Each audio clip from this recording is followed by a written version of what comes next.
po, yung iba nandaya at dalawa lang. Hello, Colleen. Ano, sumakay ka ng missiles papunta dito? Glad to know you're safe. Thank you, Lord. Anak-anakan ko po yan. From Dubai. Amen. May lagu yata. Amen. Good morning, Grace people. Yes. Kanina, I was encouraged. People are saying they are blessed, really, with the message. And I hope it will have the same effect to you today. Good morning to those watching live. Salamat po. Magandang umaga po sa mga taga New Zealand. Meron na po tayong service na nagaganap sa New Zealand. CCMI New Zealand. Hello. Amen. Hallelujah. Praise God. And today is a very important topic. It's something na kailangan nating wag madaliin. I understand kapag minamadali mo ang mga masaselang mga katuruan, nami-misinterpret ito. Naging Kristiyano ko sa matagal na panahon, but it was not explained to me thoroughly. So I don't want you receiving the same mistake. It should be explained, it should be understood, and it's so liberating once you understand this message. The title of my message today is Living in Christ. Okay. Don't be caught with the simplicity of the title. There's more to it than meets the eye. There's a great chasm between living in Christ and living for Christ. And some, they don't know the difference. Kapag hindi mo alam kung paano mabuhay kay Kristo, hindi para kay Kristo, you will suffer fatigue, burnout, probably depression, or you might have a bipolar mood. Nakita ko ito sa mga maraming Kristiyano sa dati kong church. I thought may mga sakit yung maraming Kristiyano. They're acting weird.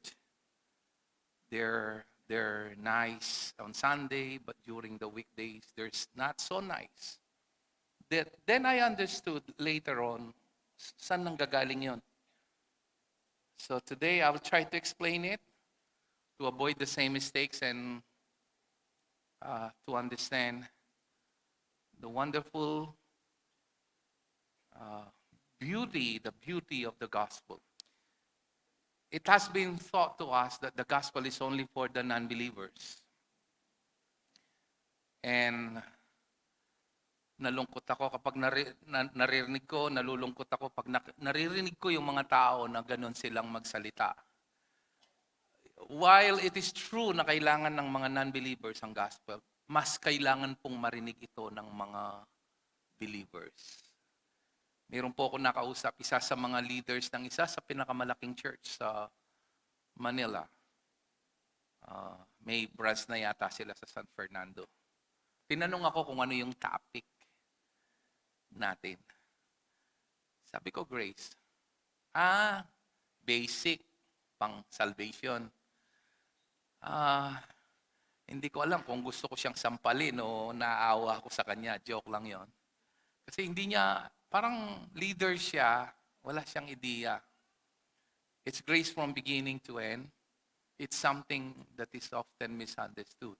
Kung ano yung ibig ko sabihin dito, allow me to explain it thoroughly. Let's just bow our heads and pray. Father, I pray, Lord, that it will be explained, Lord, clearly, precisely, in the shortest way possible. I pray for the illumination of the Holy Spirit, Lord, the enlightenment, the awakening of the Holy Spirit within us, that we might be liberated from all this erroneous doctrine, this toxic doctrine we receive from our former denomination or probably religion, Lord. Today, I pray, Lord, I pray for your unction sa aking bibig, sa aking labi, na sa aking pagsasalita, it will bring forth life, Lord, to the recipients. All this I ask in the precious and in the sweetest name of our Lord and Savior, in Jesus' name. So we say a resounding amen. Amen.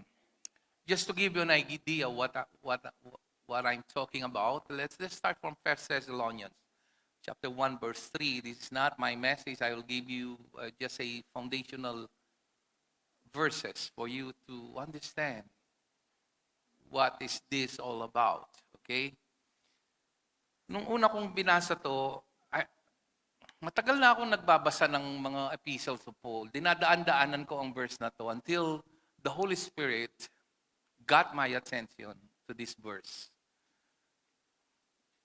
This is what it means to be living in Christ. Kung napansin nyo, isa sa mga metaphor ni Jesus, siya yung puno, tayo yung sanga, branches. And then he said, apart from me, you can do nothing. So, if you're living for Him, sa Tagalog, nabubuhay ka para sa Kanya, this is just the outcome of you living in Him. The Bible says, in Him, we live, in Him, we move, in Him, we have our being. That's in Acts chapter 28.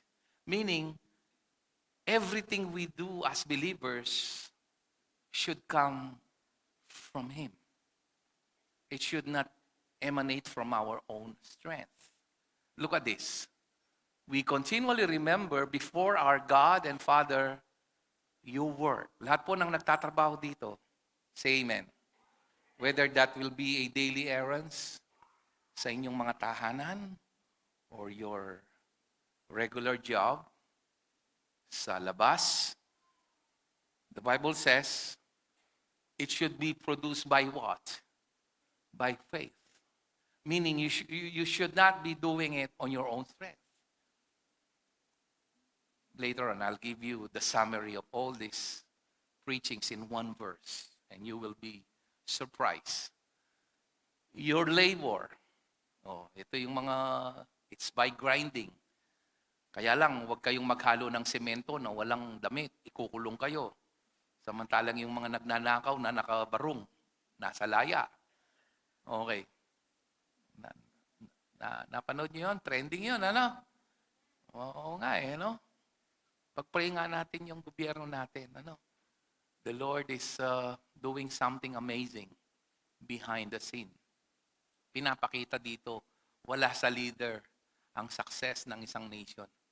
It will only happen pag si Jesus ang nakasentro. So, labor prompted. Anong ibig sabihin ng prompted sa Tagalog? Ito'y tulak. Ito'y dulot. Ito ay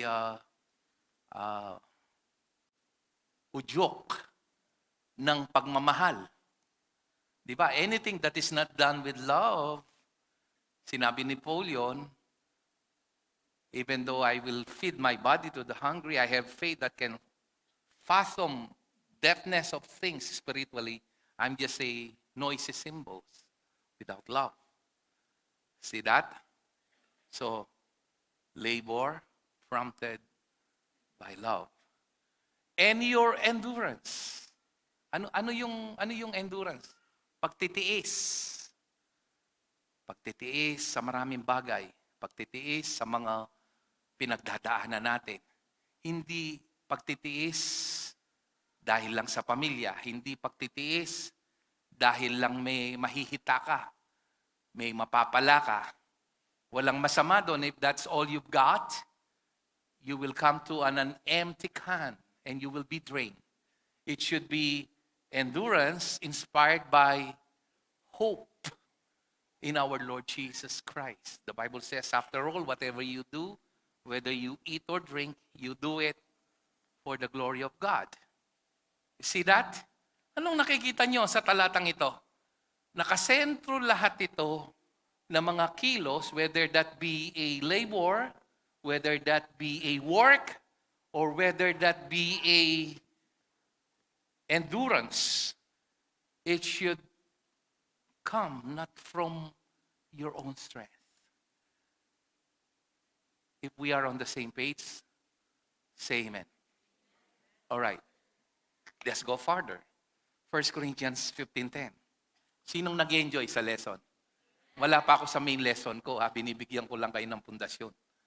Okay. By the grace of God, sino nagsasalita dito? Apostle Paul.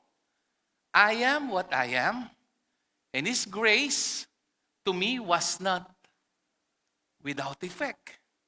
No, I work harder. Nakita nyo? Hindi siya nagkunwari. By the grace of God, I am what I am. Ang highest form daw ng happiness is you don't care about the approval of anybody. You don't care about the opinion of anybody. And you don't care about any form of validation.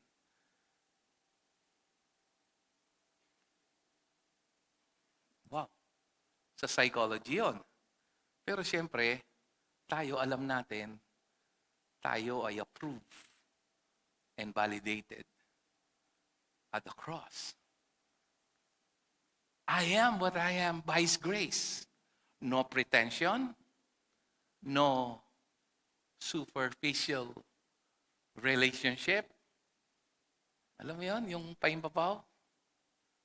Marunong tayo dyan Tinrain tayo dyan. Yung mga, magpakatotoo tayo, tinrain tayong maging plastic at hipokrito.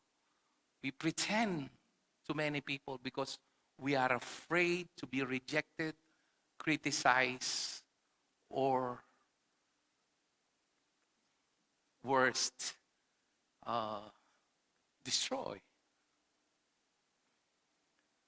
But he said, no, I work harder than all of them. He's referring to the 12. Yet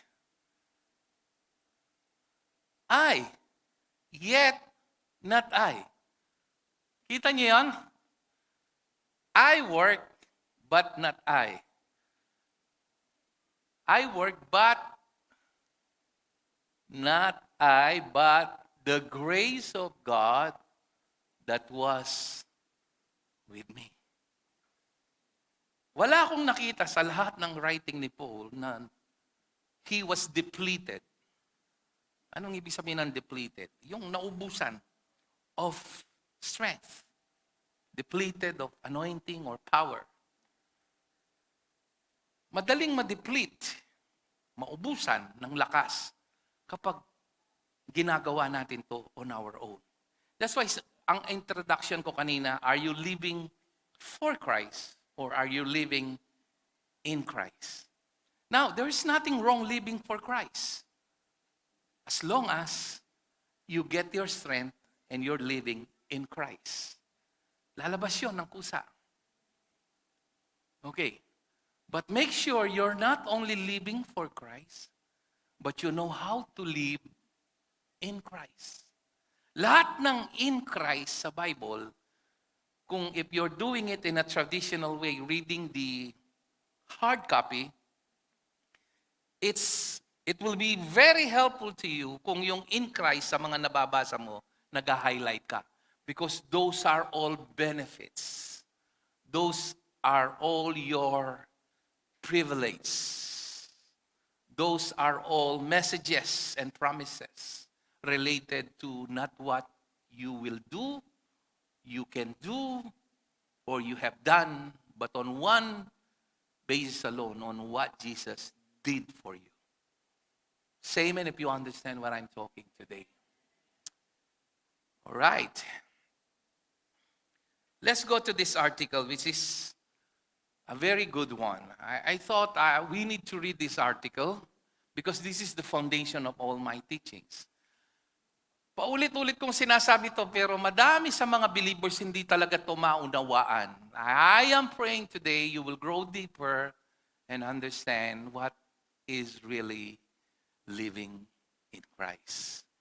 Christians who do not know they have died with Christ end up living two lives. Naintindihan ko to.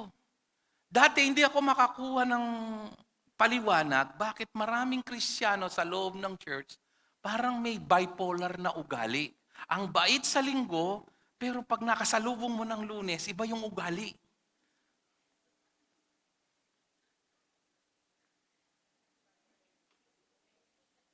Are you one of those?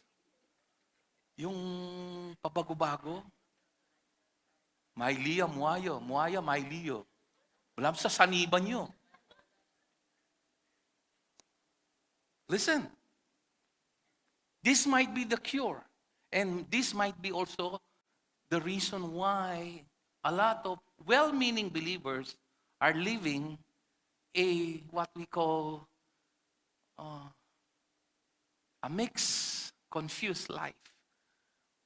On the one hand, they are trying to walk in the new life they have received in Christ. But on the other, they are trying to reform. Everybody say reform. This is a very important word. Because most pulpit are preaching reformation. The message of the gospel is not about reformation. It's transformation. It's not making a bad person into a good person. The best religion can do is to make a bad person the best that Hinduism and Muslim and all religion can do is to make a bad person good. But it's all outside. But Christianity is not like that. Kaya nga, nalulungkot ako, minsan, dati, mayroon kaming maliit na fellowship dito sa baryo kung saan ako lumaki. Tapos sasabihin sa amin, uy, brother, isama mo nga yung asawa ko para magbago. Lakas uminom. Ayaw uminto ng kakasabong. It's all external. They think it's all external.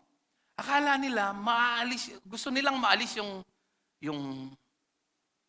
you know, I always use this illustration. It's like removing the cobweb. Yung inaalis mo paulit-ulit, what religion can do is to just remove yung agiw. That is not Christianity. Christianity, hindi inaalis yung agiw. Pinapatay yung gagamba. Are you getting this? Naalala ko kasi pag ako pinag-aalis ng agiw, siyempre ginagamit yung common sense. Bago ko alisin yung agiw, wag ko munang gagalawin yung mga agiw. O bigyan ko kayo ng tip sa bahay para hindi pa ulit-ulit yung agiw nyo.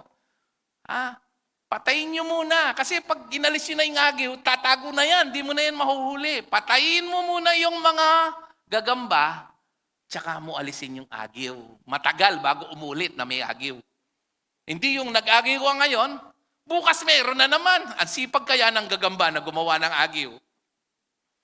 Are you listening?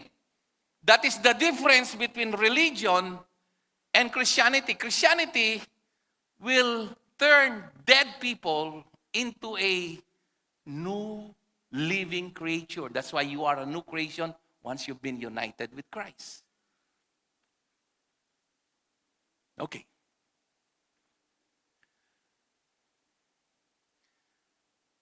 But on the other, they are trying to reform the old life and that they inherited from Adam. This is a recipe for what? Misery. No one wants to be one person on Sunday and another on Monday. Live like this and it will tear you apart. The cure for double-minded Christianity is not to try harder or go to the next level of your game, lift your game, or follow these 10 steps to a new you. Napansin nyo, mga preaching, wala na tayong yung mga message, 3-point message. Hindi na ako nagpipreach ng gano'n. Napansin nyo?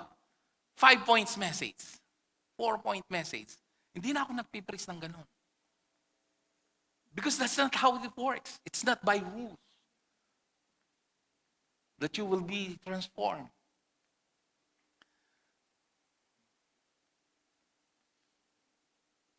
It is a revelation that your old self was crucified.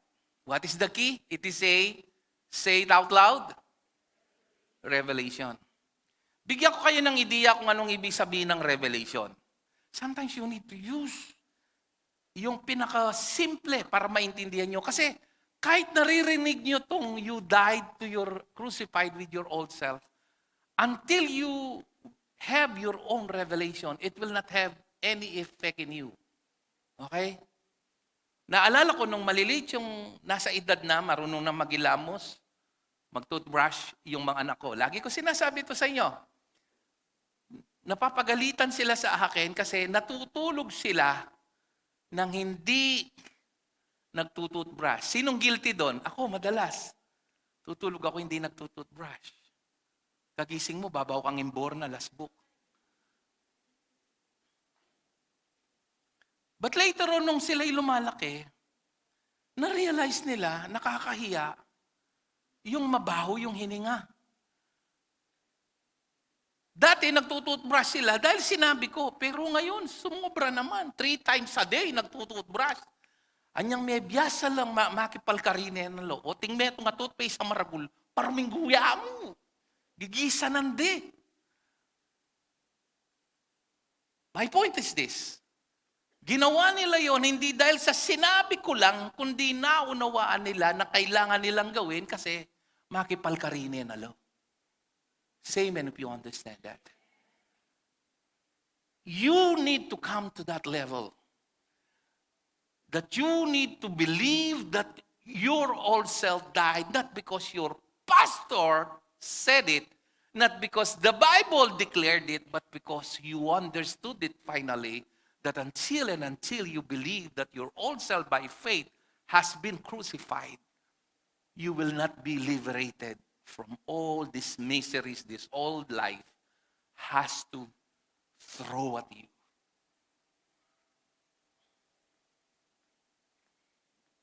Next. What is your old self? You ask. It is the person who used to be before you met Jesus. Sino siya? Palamura, palaisip ng masama. Some of you are even worse. Dumedekwat. Salitang kalye yun. Namboboso, nanonood ng pornography, nagsusugal. I can go on with all my list. You have your own secrets. That's you before you met Jesus. Okay. Hold your horses. Because you need to understand na kapag nakatira na si Jesus, hindi ibig sabihin lahat ng yon maglalaho. But you have to understand it's no longer you. And that is not your identity. Kasi kapag hindi mo naintindihan ito, what you do becomes you. No, what you do the moment you are in Christ is not you. It's who you are in Christ. That's your steady, fixed point. That's your lighthouse. Nakakita na kayo ng lighthouse? Iyan yung nagbibigay ng direksyon kapag malabo at pangit yung klima para makita ng mga sailors kung malapit na sila sa lupa at makita nila yung tamang direksyon. That is you. Christ is your North Star. Ano yung North Star? Nung lumang panahon na hindi pa uso yung compass, pag hindi nila alam yung direksyon, titingin sila sa isang star. Pag nakita nila, north yun, ibig sabihin sa kabila, south.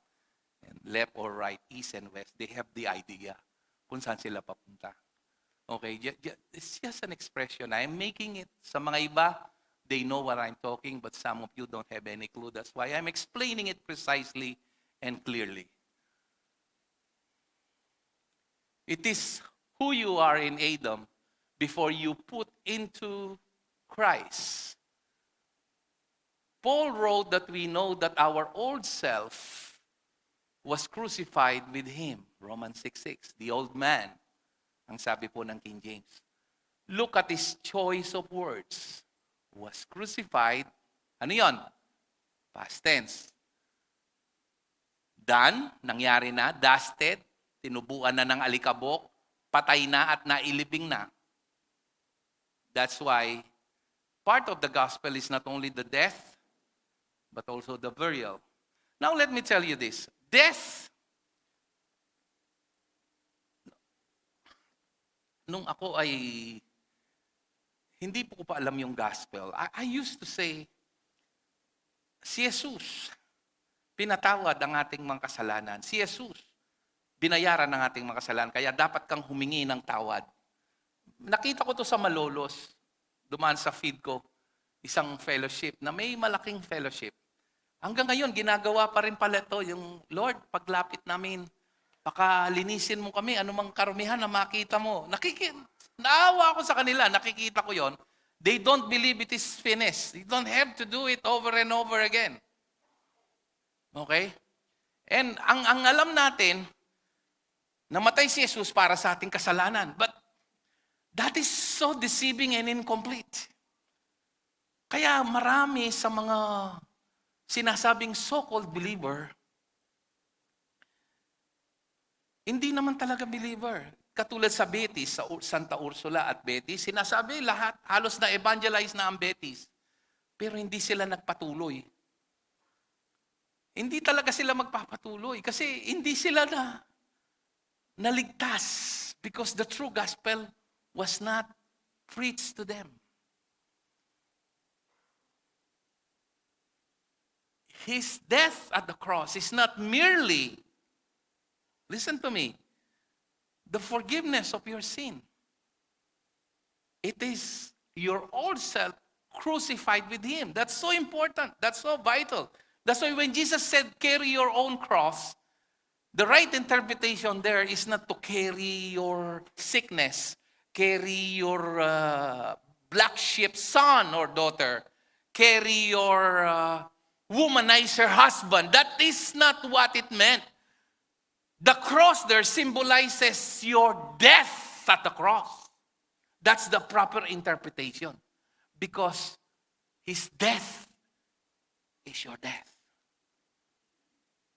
You understand that? It's so liberating. Because once in a while, your old self will knock as seemingly alive. Parang ito.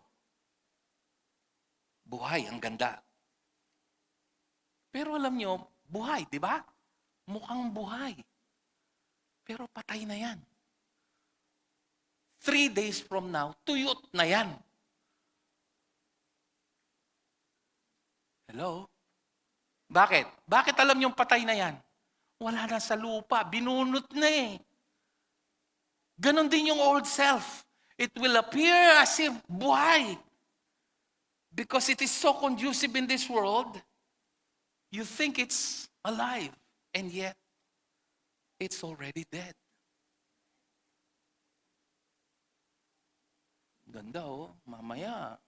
Huwag niyo munang kunin. Ating, kitang ko lang, basa ako. Alila ka no, saresa layara pa naman. Okay. Do you see how liberating this is? The old man was unfixable. You don't try to reform the old man. It's totally incorrigible. Anong ibig sabihin ng incorrigible? If you will search it in your Webster, it means it cannot be fixed. He was broken, corrupt, and completely screwy. He was a slave to sin, and no amount of reform could fix him.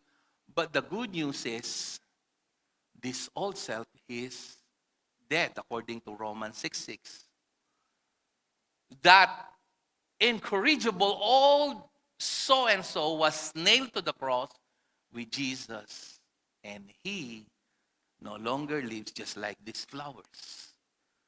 Seemingly alive, but dead. Say amen if you understand. At least pretend to say amen para ma-encourage ako. Next.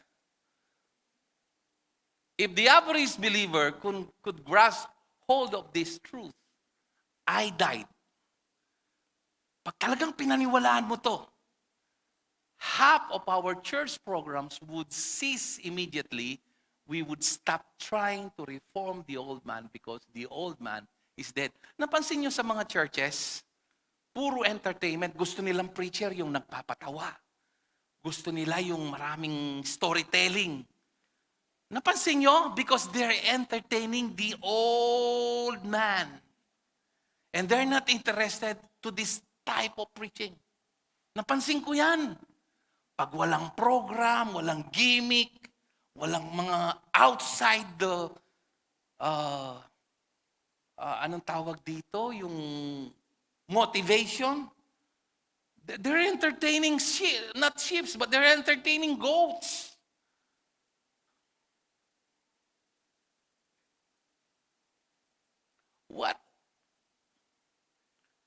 What is really to live in Jesus? Ano ba talaga? Paano? Okay, let's see it from God's perspective. Okay, let's go first to Galatians 5:17. Sinong nag-enjoy sa lesson ngayon? Amen. Listen. For the sinful nature desires what is contrary to the spirit, and the spirit what is contrary to the sinful nature. They are in conflict with each other.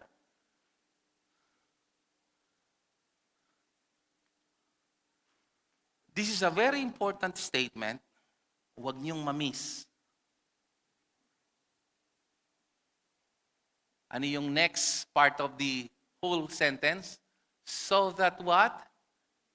You do not do what you want. So you're literally, at this point, if you try to pull it here, no good.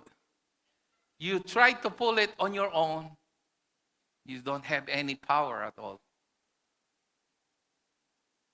Because that is not you there. It was already crucified. Nakatira na yung Holy Spirit. Okay. I think kahit si Apostle Peter, minention niya yan. 1 Peter chapter 2 verse 11. Look at this. Hindi ko naibigay ito kaninang umaga. It's just coming. But 1 Peter, dear friends, I urge you as what? Aliens. Diba? Nabanggit ko last Sunday, tayo yung totoong aliens and strangers in the world. To abstain from what? Sinful desires which war against your soul. Bakit pinag-abstain ka? Because nagkakaroon ito ng conflict at gera. It brings you confusion. Why? Because you are now a new creation. The Holy Spirit is living inside of you. That's why He wants you to abstain. Okay, let's go further. Another explanation. Okay, go back to Galatians 5:24 and 25. Those who belong to Christ, lahat ng belong kay Christ, magsabi ng amen. Have you believe the gospel, ha? Death, burial, resurrection. Crucified the what? With its passions and desires. So these passions and desires are already crucified together with the old you. Change the word sinful nature as the old self. Verse 25. Since we live by the Spirit, this is the way you live, by the Spirit. Let us keep in step with the Spirit. Ito yung lagi kong sinasabi sa inyo. Huwag niyong kalimutan to. One of the emblems of the Holy Spirit is water. So, anong natural habitat ng isang isda? Tubig, lupa. Pag hinahon mo yan sa lupa, lalo na kung bangus, pag seconds lang, mamamatay. No? May iba't ibang klaseng isda. Kahit sabyan mo pang buligyo, mamamatay din yan pag hindi yan nakatikim ng tubig. Gusto mong mabuhay yan, ibalik mo saan? That's why yung manatiling matagal dito sa lupa, it will cause physical death, not spiritual. Your spiritual is alive, but your physical will suffer. Let me prove my point.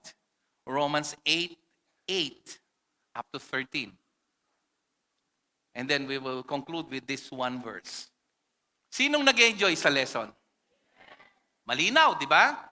Ito yung topic na dapat naintindihan nyo.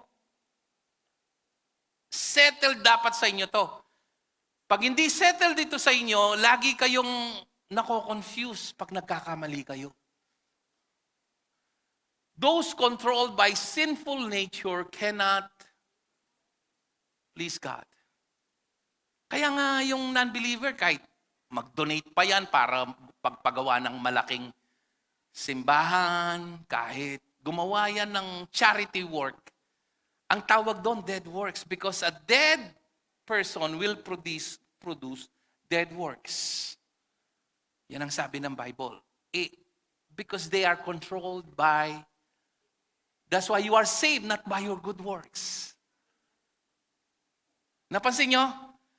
You are not saved by your good works. Because if you are dead, even your good works are dead. That's why the Bible is not accepting, Jesus is not accepting your good works as your payment for salvation. Are you receiving all this? Ito yung dahilan, kahit gumawa ka ng mabuti, hindi ka maliligtas. Because you are dead. Kaya hindi tinatanggap ng Diyos yung paggawa ng mabuti para sa iyong kaligtasan. Because you're dead inside. That's why the Bible says, I don't know if you're getting this. You are not saved by your good works, the Bible says. Those controlled by the sinful nature cannot in any way please God. Even your worship, it has a form of religious godliness, but there is no power thereof.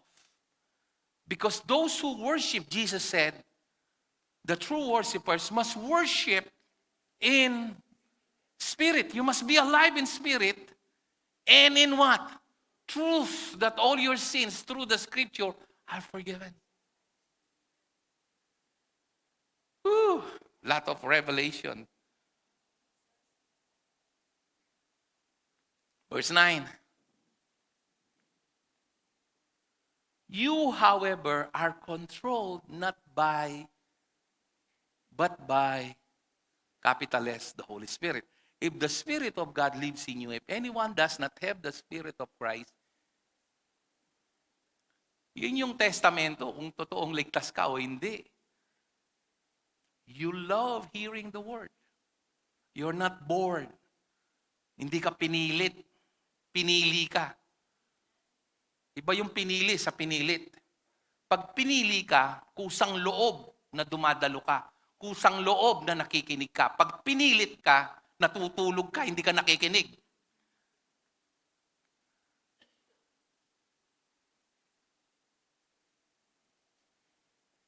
And if anyone does not have the Spirit of Christ, he does not belong to Christ. Verse 10. But if Christ is what? In you, your body is dead because of sin, yet your spirit is what? Alive because of righteousness. Because of sin, this body is already dead. No life. That's why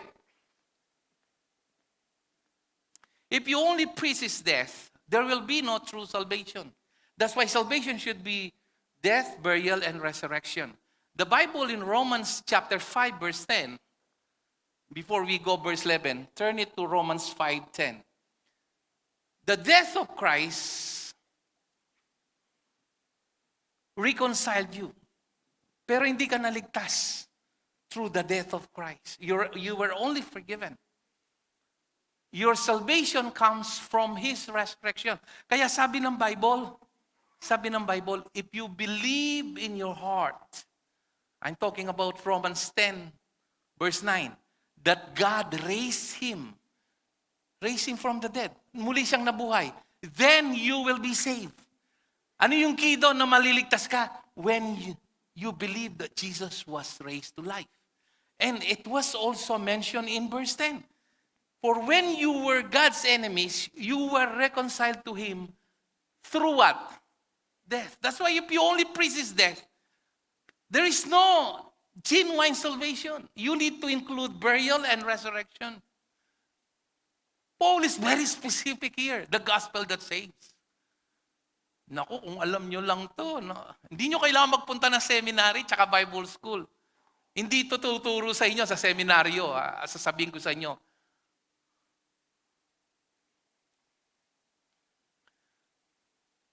How much more, having been reconciled, shall we be, ano yung binanggit ulit? Saved. Dito palang mangyayari through His what? Ang tinutukoy niyang His life there is the resurrected life. Now, look at Romans 10, same book, 10:9. Balikan natin yung Romans 10:9. Nabanggit ko sa inyo that if you confess with your mouth Jesus is Lord, during the time there is a intense persecution, that you need to confess Jesus is Lord. If you confess it publicly, possible repercussion is you will be beheaded, or you will be burned to death, or you will be thrown to dens of lions. There is a context to that. But my point is, and believe in your heart. Ano ang paniniwalaan mo sa puso mo? Ano? That, ang liwanag, ano? God raised Him from the dead. Doon pa lang dumating yung ano? Save. Salvation. Kung naintindihan mo to, palakpakan mo si Jesus. Kaya sabi ko sa inyo, receiving Jesus as Lord and Savior is not the gospel. Ewan ko kung nakukuha nyo, tinuturo ng born again yan hanggang ngayon. But that is not the gospel. Sabi kung tutugay kayo, hanggang rin mag-practice pong suy, paano walang dangi Jesus, Lord and Savior yun. Rembumbay, paano walang do? Lord and Savior ay Jesus. May itong yakaretang 30,000 ng Diyos. O yan, mga pampanga na kung marami na nang magagalit sa akin online. Lord and Savior is not the gospel. Ang kukulit, ano?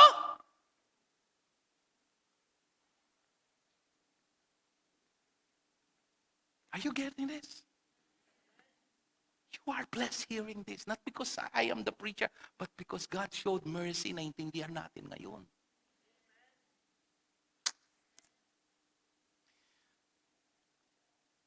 Pwede yung buklat ng baleyo, gawan talang malating churches. People desperately need this.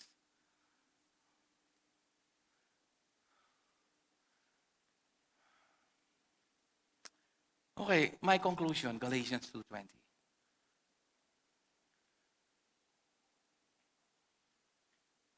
Sino dito yung hindi pa nakatanggap ng kalendaryo? May kalendaryong pinamimigay yung church. Ito yung nakabanderang verse. Every believer should be,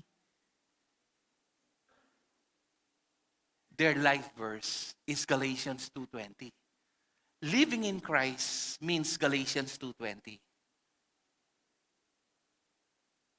Ginawa kong simple pero I don't want to oversimplify it because really it's profound. Okay. I am crucified with Christ. He's declaring the gospel. Paano yun? By faith. By faith. But Christ liveth in, saan? Me. Ang topic in New Zealand ngayong Sunday is total forgiveness. Because I'm giving them, mentoring them, saying that the Holy Spirit cannot abide in you without believing the total forgiveness. Kaya marami sa mga Lord, ito napansin ko lang. Pag tinanong nyo yung mga malalaking churches na isa dyan yung founder nila, yung anak niya, senador ngayon. Alam niyo kung ano yung ibig sabihin kung sino sila. Ang dami na namin tinanong, pag tinanong mo kung safe sila o hindi, sasabihin nila walang nakakalam kung safe sila o hindi. Hindi nila alam. Ibig sabihin wala silang clue. Dahil ang kanilang gospel is Lord and Savior. Hindi death, burial, and resurrection. Hindi total forgiveness. Ang dami namin tinanong. Ela ka no save, era ka no balo nun save daw. Di ba nakakalungkot yun? Ang dami nila, pero pupunta ng impyerno, hindi nila alam.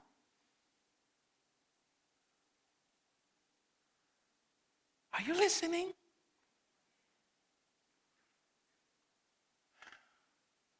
Nevertheless, I live. Patay ako, pero buhay ako. Nakapako ako, nabubuhay ako, pero hindi ako. Nakukuha nyo? Ako to, walang nagbago, pero hindi na ako to. Parang pag namatay, minsan gaganme, itang mete, alwa na talaga iyayta eh. Ngayon, minsan ako nalarimburing lalo, hanggang nanan mo lang lawin, alwa na iyayto. Itang mamong mete, alwa na iyayto. Gabon niya ita, magbalik yaking gabon.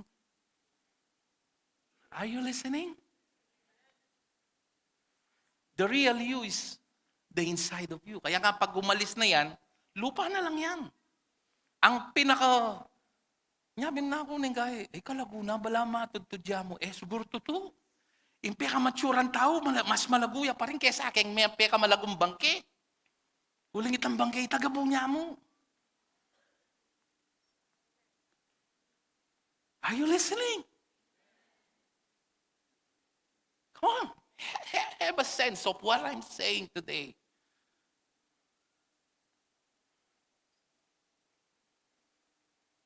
But Christ liveth in me.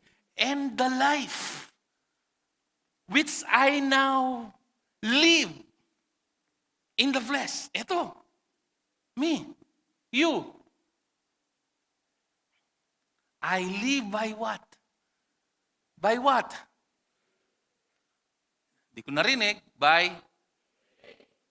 Una, nanularetang kayang babo, matudtudla. Buti ko makibat. I live by what? By faith.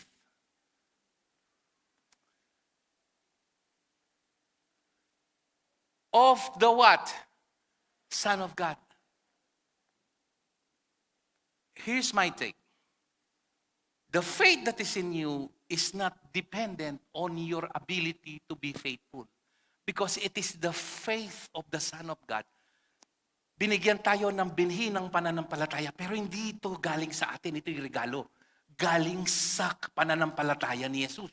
Kaya malakas ang loob na sabihin ni Apostol San Pablo, ano man ang sinimulan niya, tatapusin niya. Because it's not about your faithfulness. It's about the faithfulness of Jesus. It is the faith of Jesus. Kaya, hindi ako naniniwala sa backsliding. Hindi nag-e-exist sa mga totoong believer. Uso dyan born again. Mag-exist kin Bible, tayelawin. Basa niyo ang New Testament. So may na akong backsliding kini kayo ng pastor kini, mag-resign ko. No kanya ba ta? Tradisyon. Yung sinasabi niyong tumalikod, hindi totoong nagkaroon ng faith na galing kay Jesus.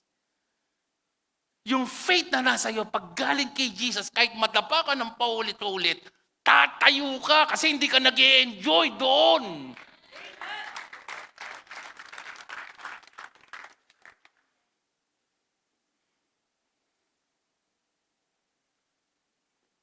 Young people, can you teach this to your own young people, sa mga kababataan na katulad nyo?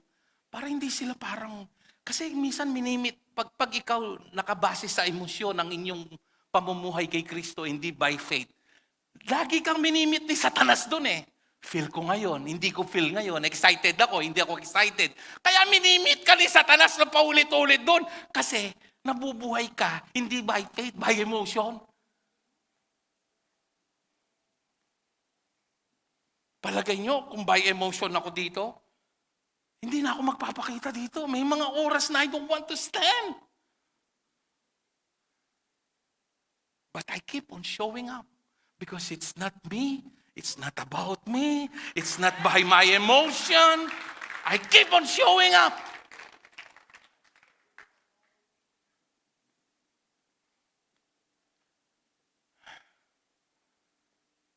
And the life which I now live in the flesh, I live by the faith of the Son of God, who loved me and gave Himself for me. Panoorin niyo yung Kapampangan, ang dami kong inputs doon na hindi ko ma-repeat dito. People, until you understand that your true life and true joy is coming inside. Kahit puntahan mo, don't get me wrong, puntahan mo lahat ng mga gawin mong San Fernando ang Japan at Korea at kung saan-saan pa dyan. Kauli mo, pero kung masakit ka bulsa, masakit ka pa katawan. Pero pag talagang si Jesus ang life mo, hanggang at Chuka Eco Park, bala matiyo at Chuka Pinlan. Hallelujah! It's not about the place. It's not about the food. It's not about the surrounding. It is, nung tutukang Kristyano ne. Because people keep on barking on the wrong tree. They keep on looking on this other side of the fence without realizing that their true joy comes from within. Pero kung makapunta ka naman doon, sama mo ko. I see nothing wrong doing that. But please make sure it's not about places. It's about your place in Christ. Sinabihan ko na yung isa sa mga kapatid natin, humingi ng prayer bago ka magpunta ng Canada. Sinasabi ko sa iyo, ako, mahirap ang buhay doon. You cannot, di ka basta makapag-Starbucks doon. Dito, normal yung Starbucks. Tinatawanan ako ng mga anak ko na normal yung Starbucks sa akin dito. Kasi ang mag-Starbucks doon, ang mahal. And then please pray for me, Pastor. Now I understand. Ang hirap. We cannot even have yung mga ibang narinig kong Pilipino, we cannot have decent meals. All we can pay is our rent and to survive. Yung mga iba, doktor, umuwi na lang dito. Alam niyo kung anong sinabi ko sa kanila? It's not about the place. It's about your position.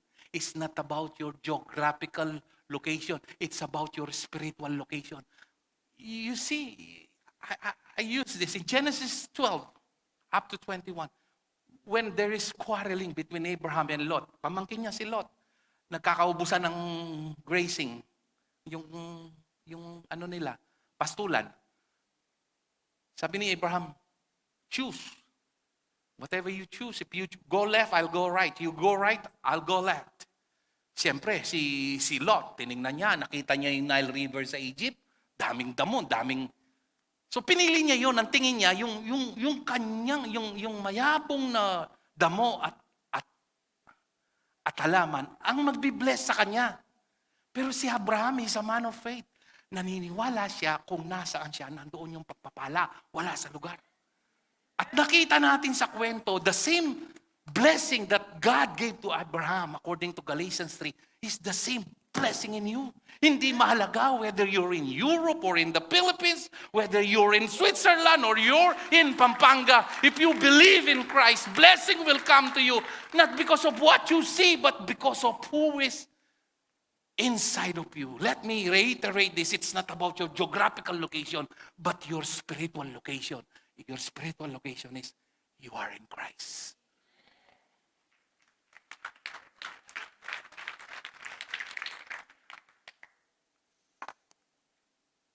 Don't get me wrong. Hindi masaya. Hindi ako nainggit sa mga naglalaki ang bahay. At maraming sasakyan at maraming. Miserable buhay niya pag wala si Kristo. The Bible says, there is no peace to those who do evil. Doing evil means not necessarily murdering, committing adultery. Doing evil is you are not in Christ. You are out of Christ. And the Bible says there will be no peace to them. You see, my point is this. Magsitaasan man lahat ng mga bilihin. Tayong mga anak ng Diyos. Dapat nakapokus hindi sa ating nakikita, kundi kung sino tayo kay Kristo. Pag binuksan mo ang YouTube, pag tiningnan mo ang TV, it's all bad news. And whatever you focus, it will affect not only your emotion, but your health. That's why it's so important for us in the midst of all this negativity is to fix our eyes upon Jesus. Fix our eyes upon the cross. Where at the cross, there lies your blessing, your forgiveness, your healing, and your provision. Crucified with Christ, but raised to life through Him. I-apply po natin to sa bawat aspeto ng ating buhay ngayon. Every challenge that you are facing, believe this. I want you to close your eyes and lift up your hands. I want to pray for you right now. I know the Lord's speaking to you right now. Your old self has been crucified. Meaning you need to take it by faith. Sometimes, just like these flowers, parang buhay siya. Nahatak ka, gusto mong gumawa ng kasalanan, gusto mong maging unfaithful sa asawa mo, gusto mong gumawa ng something wild. But that is not you. That is not your worth. That is not your identity. You keep on stressing yourself because you forgot that you are already dead in Christ. Until you have that revelation, you will not be liberated from many temptations. I tell you, madadapa ka. Magkakamali ka. Lahat tayo. But if you understood that this old self has been crucified and it does not own you, and that is not you, you cannot be an overcomer. You cannot be from the place of victory because you fail to see who you are in Christ. Father, I pray, whatever they are struggling or battling today, may they learn to rest in the perfection of His redemptive work, the finished work of Christ. Salamat po, Panginoon, sa isang napapanahong mensahe na sa mundong ito na ang balita ay puro negatibo, nagtataas ang bilihin, nagmamahalang petrolyo, LPG, lahat. At ang aming inadequate government na puro kurakot, na puno ng galit ang mga maraming Pilipino sa gobyernong ito ngayon.